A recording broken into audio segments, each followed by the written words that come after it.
ماموسا نورسل او بخوا جي ادنيه تركيا طبي شرط ومرجنيين دنياي وتينا ديار بكر خورتكي بس ملي راجي دزوجه عشقي هفدود بن داوي اما ماموسا نورسل ايجا وسا ایدالیستکو وسا فداکارکو دبیجه دوی از جخین پرورده دوی از زمان جیم بفهم زمان کردی جی وسا خوشین دبکو زمان که جا فسیح خبر ده زن رپورتاجا ببینم سر اکرانن و کار مالت که ام بجن کار دروات که کار ام بجن خواندوانان وان فیر چیروکان دکه حقیقتا جی هم ایدالیسته هم جی فداکاره افجار مامۆستەیە فێدەکار نورسەتینم سەر ئەکرانی.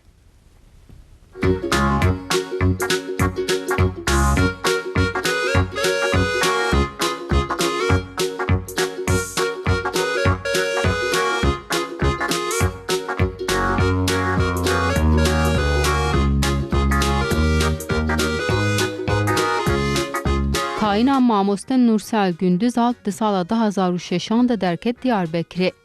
Wê ji Diyarbekirê pir hevs kir û li wir bi hevpêşeyê xwe Sadık Gülseverê zewicî. Mamoste Nurselî ji bo xwendekarên xwe hewl da û fêrî zimanê Kurdî bû. Navê min Nursel e, ji Edanam e, bûka Diyarbekir'im, di kurê min hê.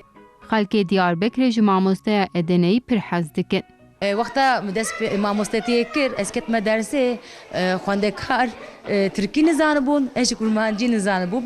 Min wana hîn kire Tirkî, wana jî min bi kurmancî hîn kir, em niha baş hev difhem dikin. Diya Ölkem û Ahmed Mîran di projeya Bîra Çîrokbêj de jî cî digire. Altın bir balta çıkarmış. Oduncuya, al evladım. Mamoste Nursel gund bi gund digere û ji zarokan re meselokên berê dibêje.